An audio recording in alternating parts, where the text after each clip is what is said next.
A maid dancing a waltz? Don't make me laugh. You are here to scrub floors, not pretend you belong with us.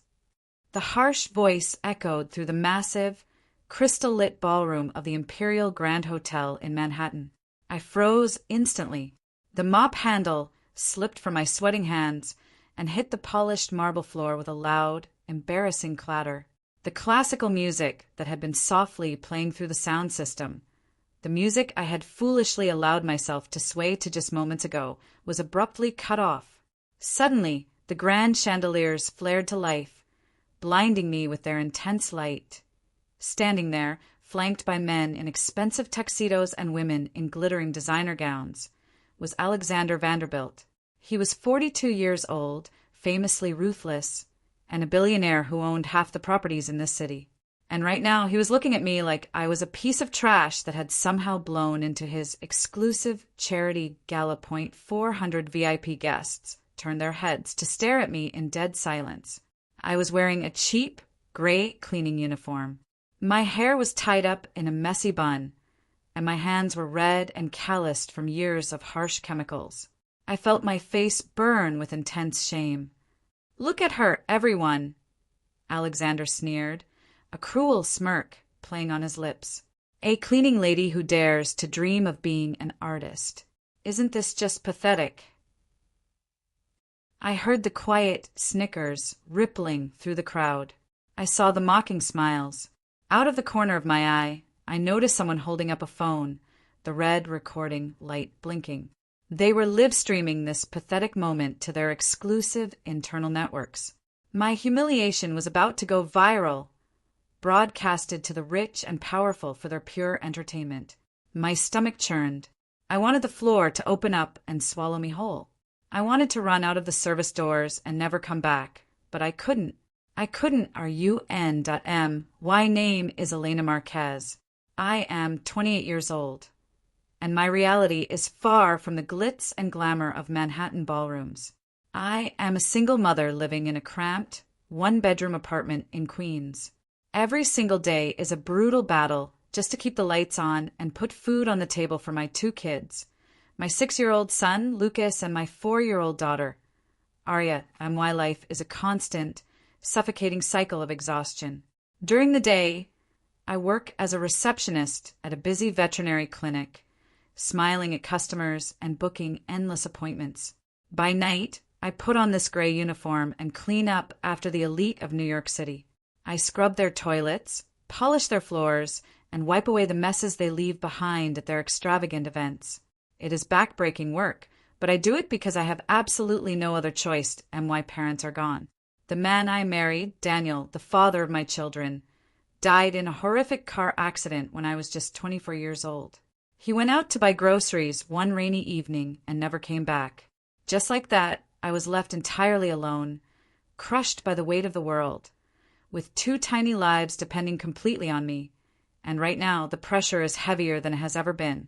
My little Arya suffers from severe asthma.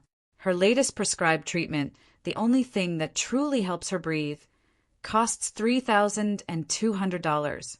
That is money I simply do not have. My bank account is practically empty. I have been skipping meals just to save a few dollars here and there, but it is nowhere near enough. If I lose this cleaning job, I lose the only chance I have to buy my daughter the medicine she desperately needs to SO. I stood there in the middle of the ballroom, biting my tongue, swallowing my pride, and taking the mockery from a man who spent more on a bottle of wine than I earned in a year.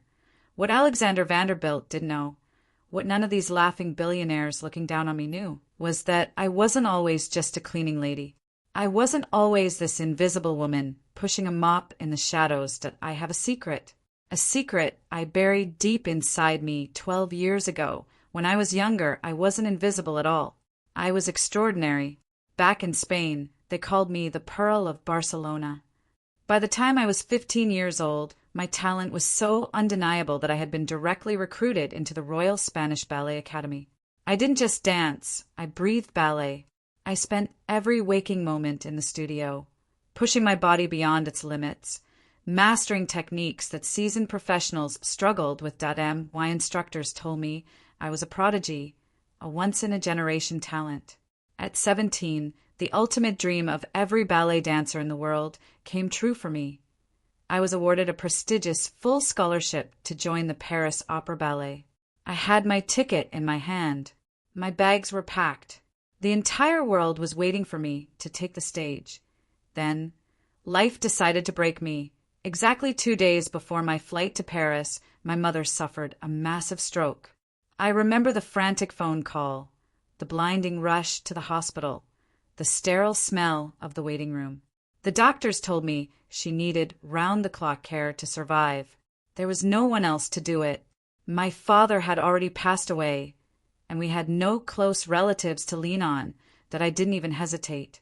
I threw my plane ticket in the trash. I canceled my scholarship.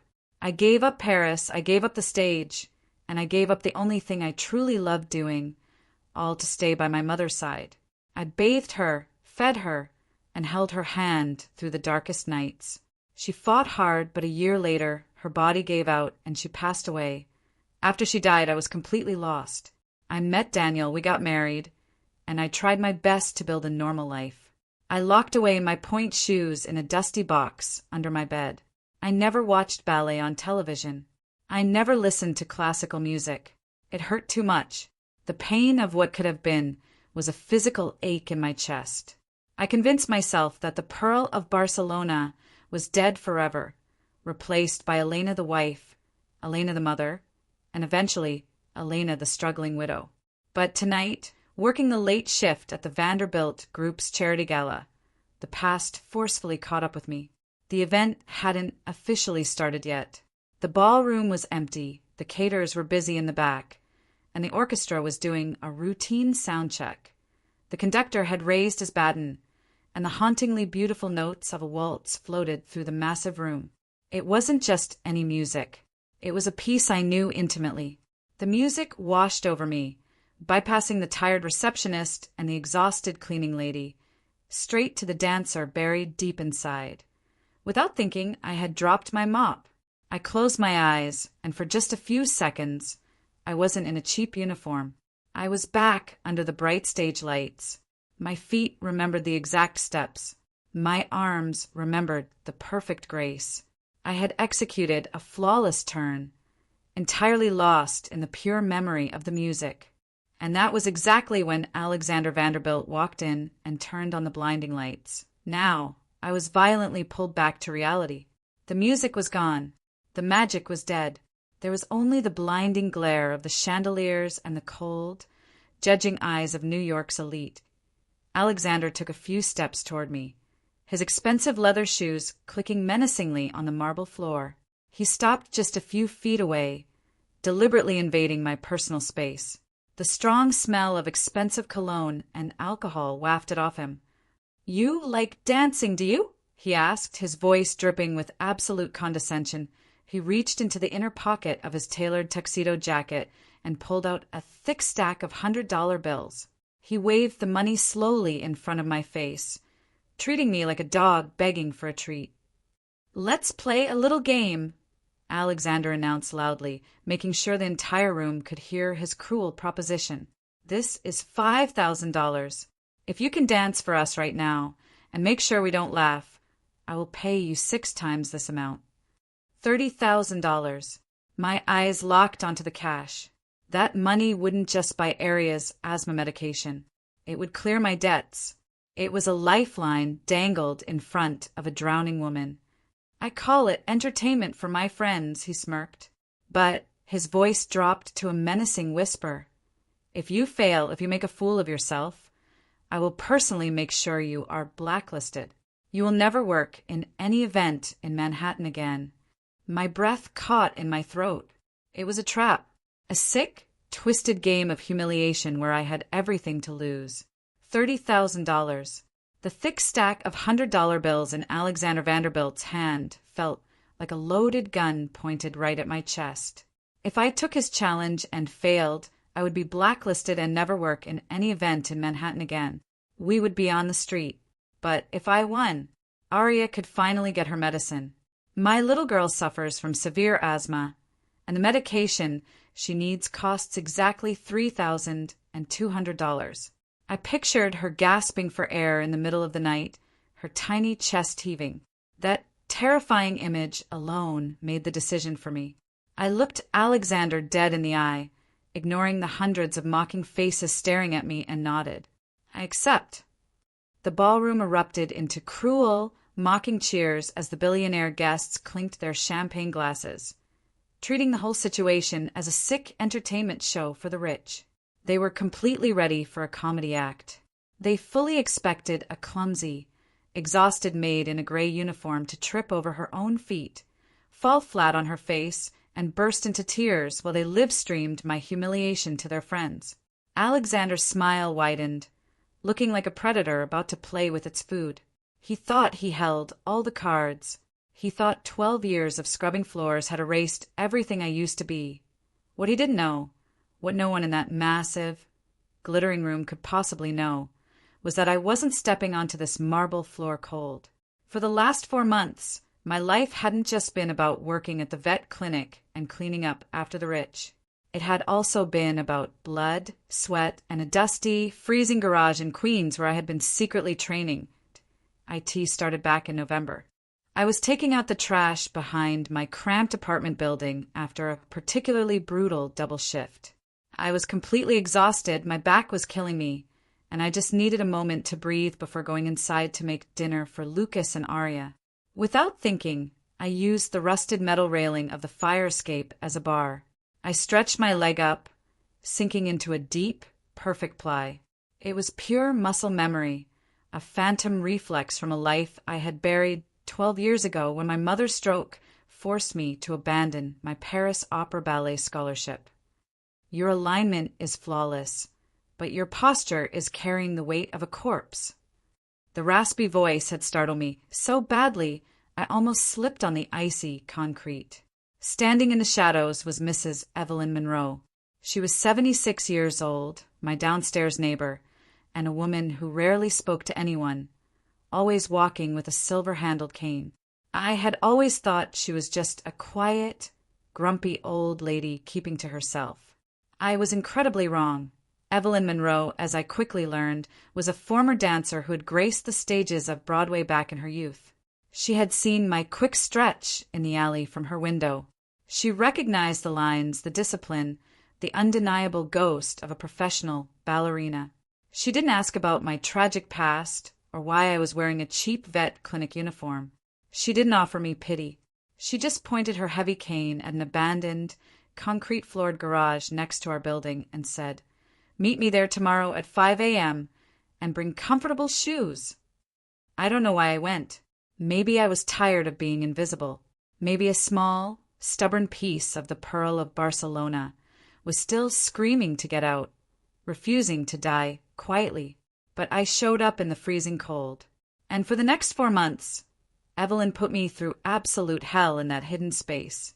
Long before my kids woke up, long before my shift at the clinic started, I was in that freezing garage. The first few weeks, I cried almost every single day. My body was stiff and broken from years of manual labor. My joints popped loudly, my muscles cramped violently, and my feet blistered until they bled right through my thick socks.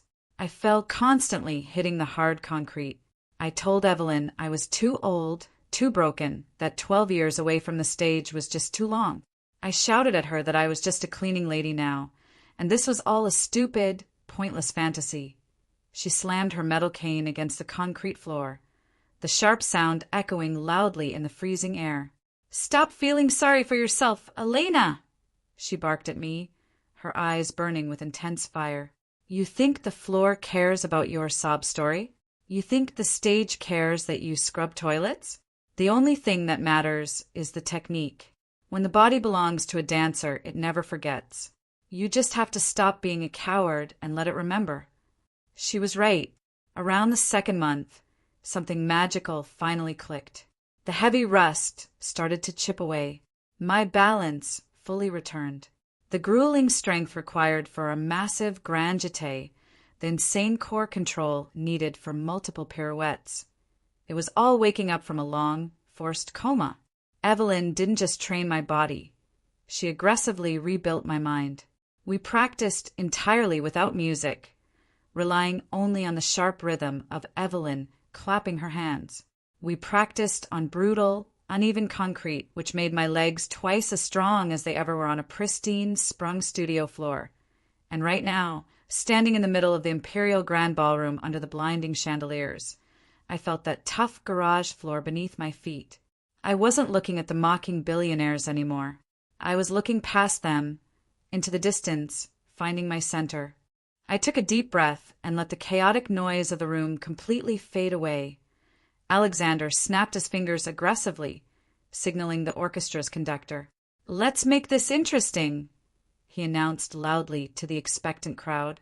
"We can't just have her dance to a simple nursery rhyme. Maestro, play the Waltz of the Fallen Stars.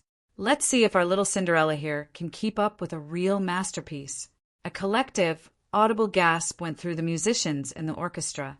Even some of the wealthy guests who actually understood classical music murmured in genuine surprise. The Waltz of the Fallen Stars wasn't just a regular waltz. It was a notoriously brutal piece, famous for its chaotic tempo changes and physically demanding requirements. It was a piece specifically designed to break seasoned, professional dancers, let alone a woman wearing a cheap, restrictive maid's uniform. He wasn't just trying to make me look silly for a few laughs. He was trying to humiliate me completely and utterly.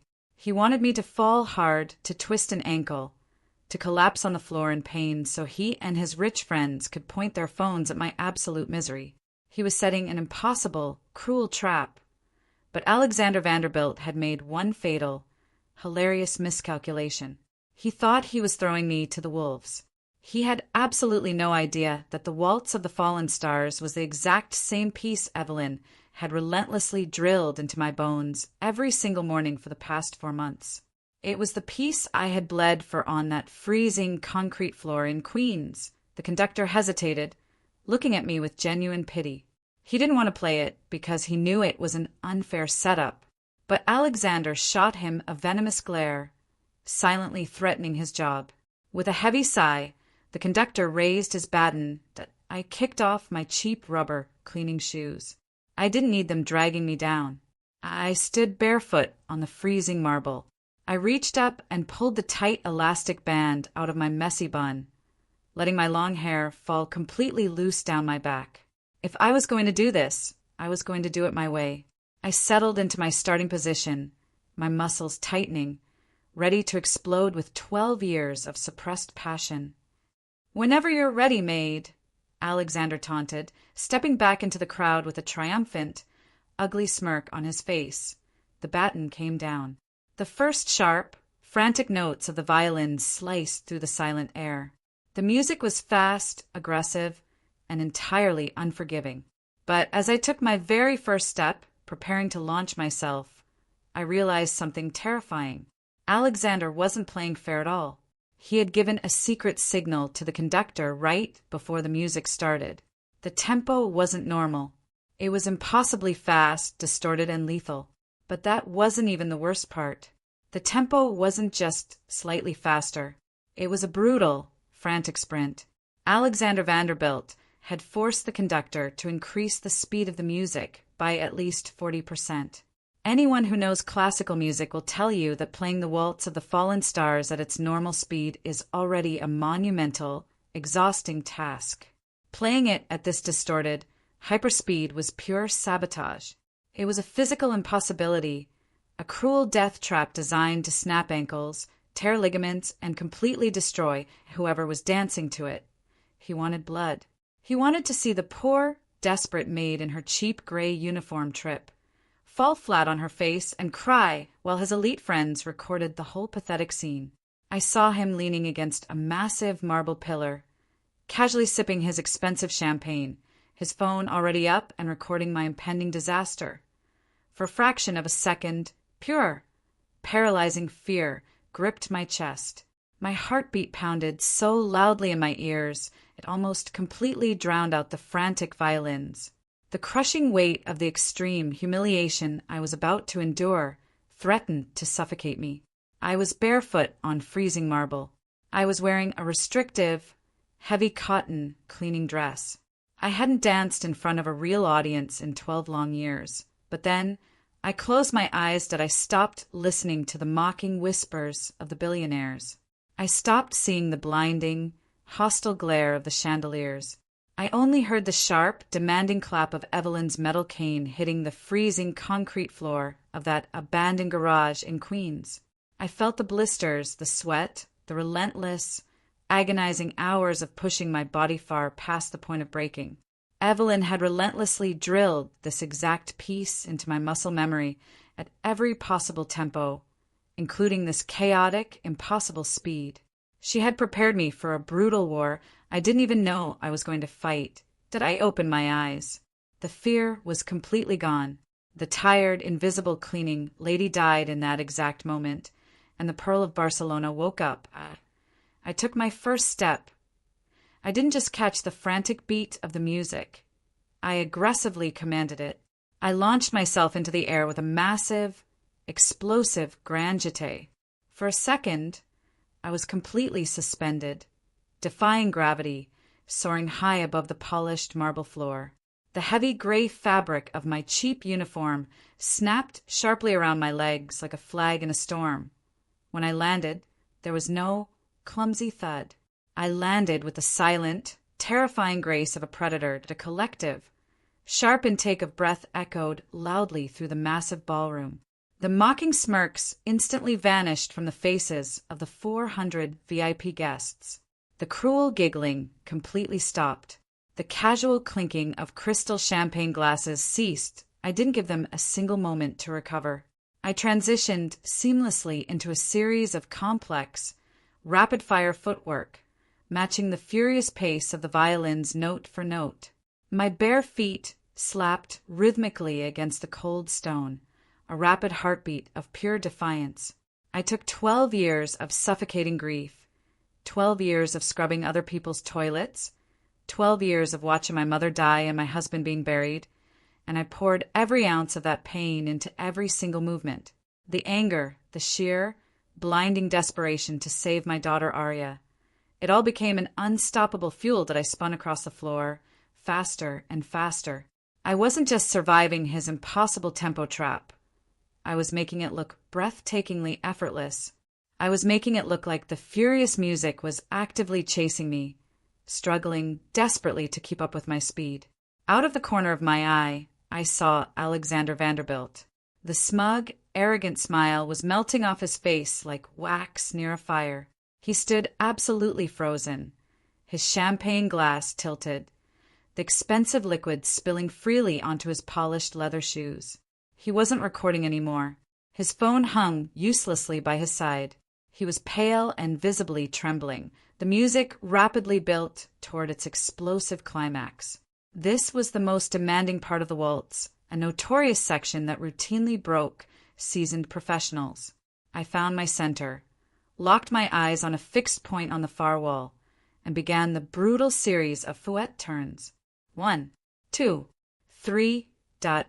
My body became a terrifying blur of continuous motion. 4, 5, 6. That the sheer core strength required to execute these turns barefoot on hard marble at this insane speed was practically inhuman. But I didn't feel the pain anymore. 10, 11, 12. The entire ballroom was dead silent. The only sound in the massive, cavernous space was the furious, frantic music of the orchestra and the heavy, ragged breathing of the audience, who were completely spellbound. They were no longer laughing. They were watching a miracle happen right in front of their eyes. 15, 16, 17.18. I nailed the 18th consecutive fouetté perfectly, stopping completely dead on the final, crashing chord of the orchestra. I struck my final pose, my chest heaving violently, my bare feet firmly planted on the stone, my chin held incredibly high. The music stopped abruptly. The silence that followed was deafening. It was thick, heavy, and absolute. Nobody moved. Nobody even dared to breathe. 400 of the wealthiest, most powerful people in New York City were completely paralyzed by a maid in a gray uniform. I slowly lowered my burning arms and turned my head to look directly at Alexander. His face was chalk white, looking like he had just seen a ghost. His jaw was slightly open, and his hands were shaking uncontrollably. The cruel, untouchable billionaire looked completely and utterly broken. He had tried to set up a humiliating joke to destroy my life, and instead he had just been forced to witness absolute perfection. For 10 agonizing seconds, the heavy silence held. Then a sharp, solitary sound cut through the tense room. Clap, clap, clap. Someone was slow clapping. The massive crowd parted slightly as a tall, elegant woman in a stunning emerald gown stepped forward from one of the front VIP tables. She had silver hair pulled back into a sleek twist and eyes that missed absolutely nothing. I recognized her instantly from the covers of the magazines I used to obsess over as a teenager. It was Isabella Laurent. She was the ruthless, legendary artistic director of the Paris Opera Ballet, arguably the most powerful and feared woman in the entire classical dance world. She stopped just a few feet away from me, completely ignoring Alexander and the rest of the shocked elite. She looked down at my bruised bare feet, my messy hair, and my cheap, sweat-soaked uniform. Then she looked me dead in the eyes. Isabella turned slowly to face the massive crowd. Her voice was calm, but it carried the unquestionable, heavy weight of absolute authority. "This is not a cleaning lady," Isabella announced, her sharp words echoing loudly off the crystal chandeliers. "This is a world-class ballerina." The ballroom exploded. It didn't start as a polite, wealthy applause. It was a massive, deafening roar. 400 billionaires, CEOs, and socialites abandoned their drinks, jumped out of their seats, and gave me a screaming standing ovation. The cheers were deafening. The camera flashes were suddenly blinding, lighting up the room like a thunderstorm. But as the room erupted in absolute chaos around me, I didn't smile. I didn't bow to them. I kept my eyes locked entirely on Alexander Vanderbilt. He was sweating profusely, the horrific realization dawning on him that he had just made a catastrophic mistake. He had tried to humiliate me on a live stream to his exclusive network, but now the whole world was watching my triumph instead, and more importantly, he owed me $30,000. But as I walked slowly and purposefully toward him through the cheering crowd, he was about to find out that money was the very least of his problems tonight. I didn't smile. I didn't acknowledge the deafening cheers or the blinding camera flashes. My bare feet were bruised and burning from the impossible friction of the marble floor, but I walked with perfect, terrifying posture straight toward Alexander Vanderbilt. The massive crowd of billionaires, CEOs, and socialites naturally parted for me, stepping back as if I were royalty. Just 10 minutes ago, I was invisible to them, a piece of trash pushing a mop. Now they were looking at me with pure, unadulterated awe. Alexander was backed up against a massive marble pillar. There was no escape. The smug, untouchable aura of the 42-year-old billionaire had completely shattered. His expensive tailored tuxedo suddenly looked too big for him. He was sweating profusely, wiping his forehead with a shaking hand, his eyes darting frantically around the room, looking for anyone to help him out of this nightmare. But his wealthy friends had completely abandoned him. In the ruthless world of the elite, nobody wants to be associated with a loser. "The music is over, Mr. Vanderbilt," I said, my voice eerily calm but loud enough to carry through the immediate silence that had fallen over our side of the room. "I believe we had an agreement." He swallowed hard, his atoms apple-bobbing nervously. He tried to force a laugh, but it came out sounding like a pathetic gasp. "Listen, Elena, right? It was just a joke. A little party entertainment to get the night started. You did great, really. Fantastic performance. A joke." I tilted my head slightly, locking my eyes onto his terrified ones. "You bet $30,000 on my humiliation. You manipulated the orchestra to play at an impossible speed to try and break my legs for your amusement. There's no joke here. Pay me." He nervously patted his jacket pockets, his face turning a sickly shade of red. "I don't have that kind of cash on me right now. I'll have my assistant wire you a bonus next week. Let's just calm down and we will pay you right now, or I will personally insure this hotel and his entire miserable company face a public relations nightmare they will never recover from. The sharp, authoritative voice came from right beside me. Isabella Laurent stepped forward, her emerald gown catching the light. Alexander physically flinched. You could disrespect a cleaning lady, but you did not cross Isabella Laurent. She possessed enough cultural and financial influence to ruin him with a single phone call. Isabella, please, this is a misunderstanding, Alexander pleaded, his voice cracking.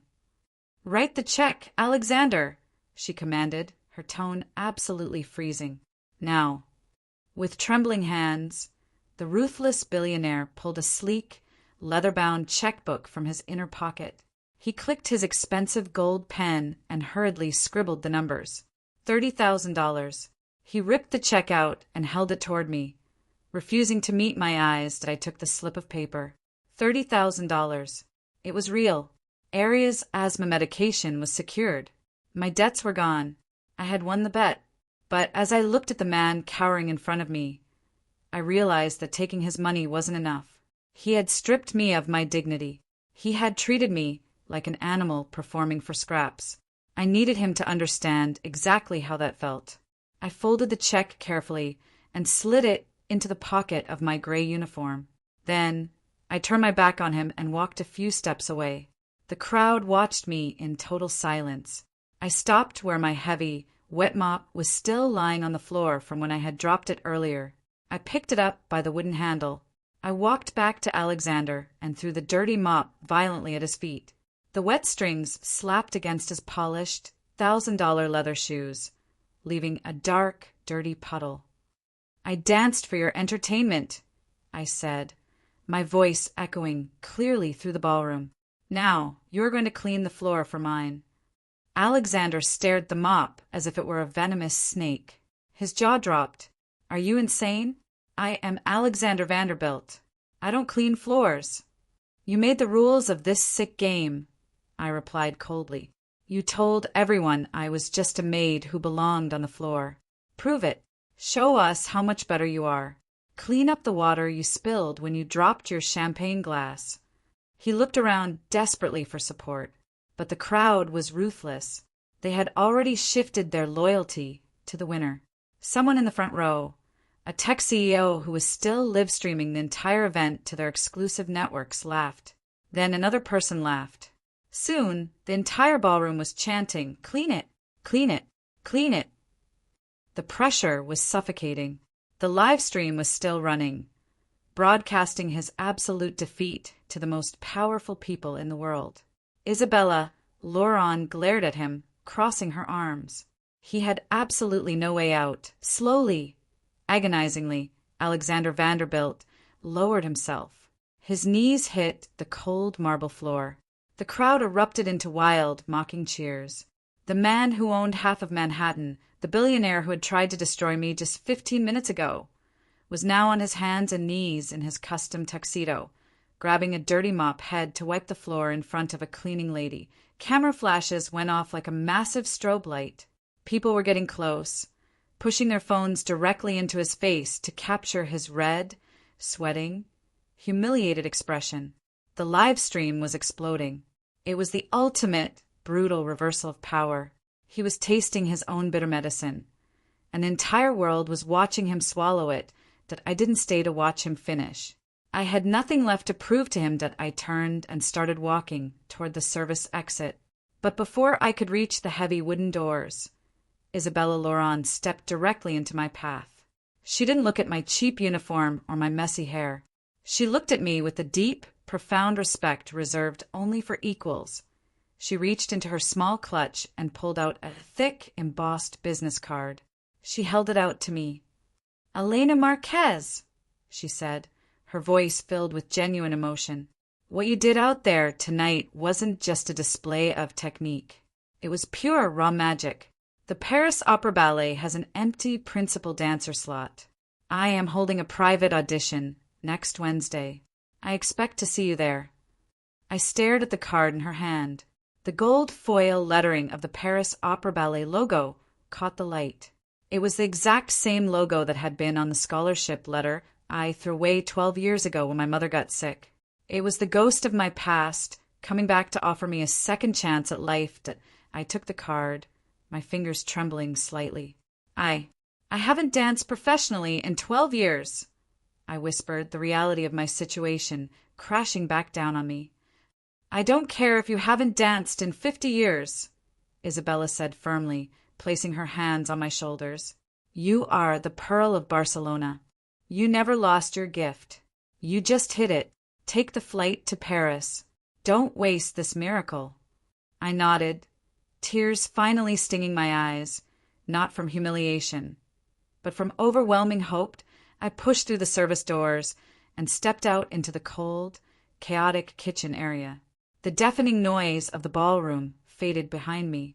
I pulled the $30,000 check out of my pocket and looked at it, then looked at the golden business card in my other hand. Everything had changed in a single hour. But as I walked out of the back exit of the Imperial Grand Hotel and into the freezing Manhattan night, I had no idea just how massive the shockwave of my performance really was. I was just worried about getting home to Lucas and Aria.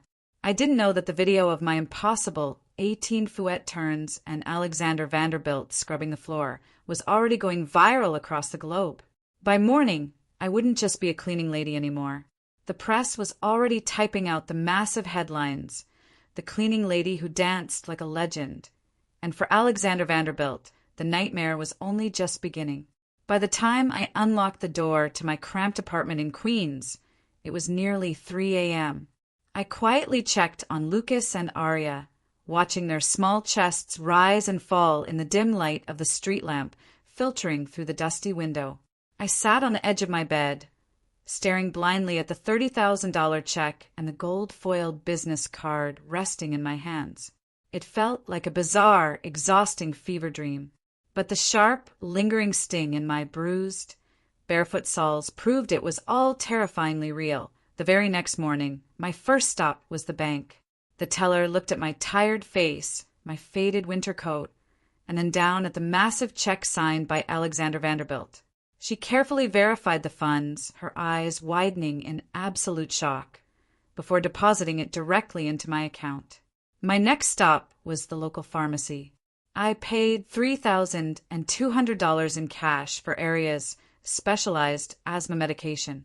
That night, for the first time in months, my little girl slept soundly without a single wheeze, without fighting for air.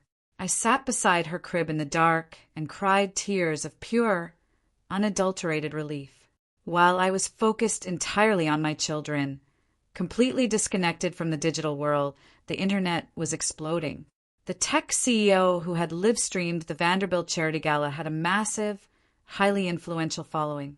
Screen recordings of my performance had been ripped, shared, and re-uploaded thousands of times across every major social media platform.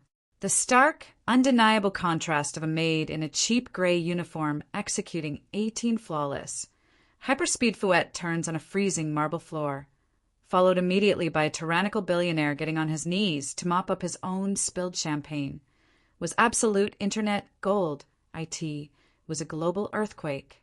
Within 24 hours, the hashtag the Pearl returns was trending worldwide. Major news networks picked up the bizarre story, splashing massive headlines across their morning shows. The cleaning lady who danced like a legend. Ambitious reporters quickly found out my real identity. They dug up old archival footage of me winning ballet competitions in Spain as a teenager. They camped outside my apartment building, shoving microphones in my face when I tried to take out the trash, begging for an exclusive interview. My phone at the veterinary clinic rang off the hook until my boss finally told me to just go home and lock the doors that I didn't speak to the press. I didn't want my face on television. Instead, I packed up my tiny apartment. I gave my official notice at the clinic, hugging my boss goodbye. Then I made one single, life-changing phone call to the number on the gold-foiled card. Isabella Laurent answered on the first ring. The private audition in Paris the following Wednesday was nothing more than a formality to satisfy the conservative board of directors of the Paris Opera Ballet. The moment I stepped onto the pristine, sprung floor of the Palais Garnier. Wearing proper point shoes for the first time in 12 agonizing years, my soul finally exhaled. I danced with a raw, emotional freedom I had never known before. They didn't just offer me a spot. They offered me a highly coveted principal dancer contract immediately 0.6 months later. My entire universe had completely transformed. Lucas, Aria, and I moved permanently to France, leaving the suffocating struggles of New York far behind us. We now live in a beautiful, sunlit, spacious apartment overlooking the Seine, a world away from the freezing, cramped rooms in Queens. My income changed dramatically, ensuring that I would never have to skip a meal or panic over a pharmacy bill ever again. Every morning, I dropped my healthy, thriving children off at a prestigious international school. Aria's asthma is perfectly managed by the best medical specialists in Europe. After kissing them goodbye, I head to the historic opera house to do the only thing I was ever truly born to do. While my life was rapidly ascending to the stars, Alexander Vanderbilt's massive empire was violently crashing down into the dirt. The internet is a ruthless judge, jury, and executioner. The viral video didn't just humiliate him physically, it exposed his rotten character to the entire world. The public backlash was swift and utterly merciless. People started eagerly digging into his business practices, motivated by their intense hatred for the man they saw bullying a desperate mother on screen. What they found was a massive web of unethical behavior, shady accounting, and ruthless exploitation. Within the first month, 3 major international hotel chains canceled their massive, multi-million-dollar development contracts with the Vanderbilt Group. His wealthy business partners, desperate to distance themselves from the toxic PR nightmare, publicly condemned his actions. The stock price of his publicly traded holdings plummeted by 40% in a matter of weeks. The final, fatal blow came when the company's major shareholders called an emergency meeting and forcefully demanded his immediate resignation as CEO. But the nightmare didn't end there for him. The intense, unforgiving spotlight had attracted the attention of federal regulators, and Alexander suddenly found himself facing multiple serious investigations for corporate fraud and embezzlement. The arrogant, untouchable billionaire who had confidently waved a stack of cash in my face was now a complete pariah, fighting desperately just to stay out of a federal prison cell. Meanwhile, major public relations firms and global media outlets were enthusiastically calling me the biggest comeback symbol of the year. I had unintentionally become a living testament to resilience, a symbol for anyone who had ever been pushed down, ignored, or told they simply weren't good enough. It was opening night of Swan Lake in Paris. I was dancing the notoriously difficult lead role of Odette. The Grand Theatre was completely sold out, packed with harsh critics, A-list celebrities, and European royalty. When the final curtain fell, the applause was deafening, a roaring wave of validation that washed away the last lingering ghosts of my tragic past. I was covered in sweat, my muscles aching beautifully, as I walked off the stage and into the chaotic, celebratory energy of the backstage wings. My assistant handed me a massive bouquet of red roses and whispered urgently in my ear. She said there was a man waiting at the backstage door. He didn't have a ticket, and the security guards were about to physically throw him out into the street, but he was practically begging to see me. He told them it was a matter of life and death that I handed the roses back to her. I walked down the long, narrow, dimly lit corridor toward the heavy metal security door, my satin point shoes perfectly silent on the wooden floorboards. I pushed the heavy door open, the cool Paris night air hitting my flushed face. Standing there in the dark alleyway, shivering in a wrinkled trench coat, was Alexander Vanderbilt. He looked like he had aged 20 years in 6 months. He was severely unkempt, his eyes were bloodshot and hollow, and the arrogant, menacing aura he once wore like a tailored suit was completely gone. He was absolutely broken.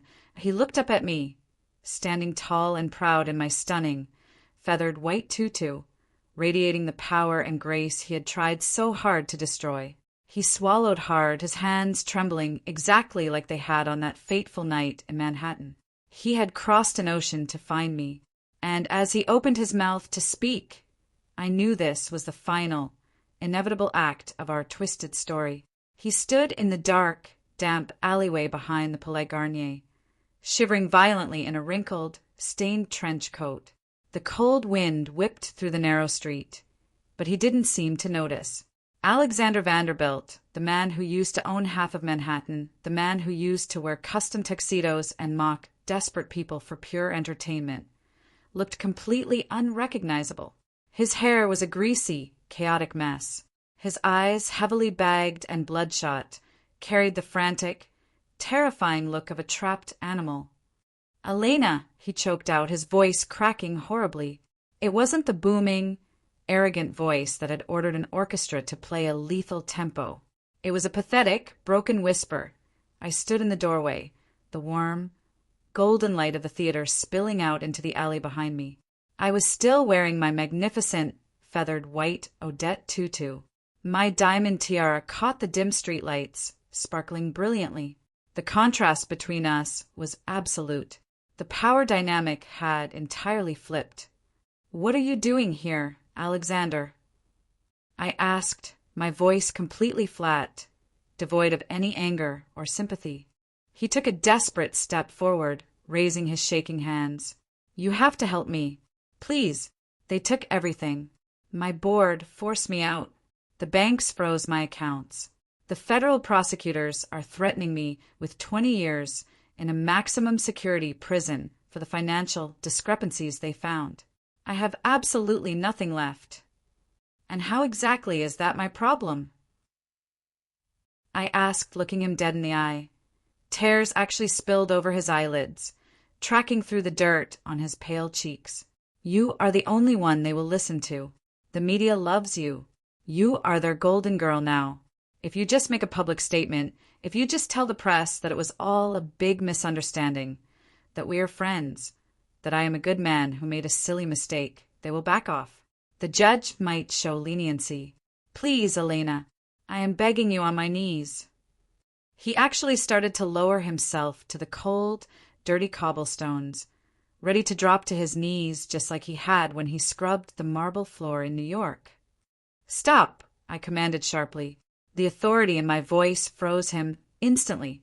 I looked at him for a long, heavy moment. I thought about the 12 years I spent scrubbing toilets, breathing in toxic bleach, and destroying my back just to feed my children. I thought about the absolute terror I felt when Aria couldn't breathe and I couldn't afford her medicine. I thought about how he had waved $30,000 in my face and deliberately tried to break my legs in front of 400 laughing billionaires. "You aren't here because you are sorry for what you did to me," I said quietly, the truth cutting through the cold Paris air like a knife. "You are only here because you are sorry for what happened to you." Alexander opened his mouth to protest, but no words came out. He knew I was right. "I forgive you," I said, the words heavy and absolute. A sudden, desperate flash of hope ignited in his bloodshot eyes. He thought he had one. He thought I was the weak, submissive maid he had always assumed I was. "But I do not forget," I continued, dropping my voice to a whisper that echoed loudly in the silent alley. "I forgive you because carrying hate in my heart is exhausting, and I have far too much beauty in my life right now to waste any energy on you.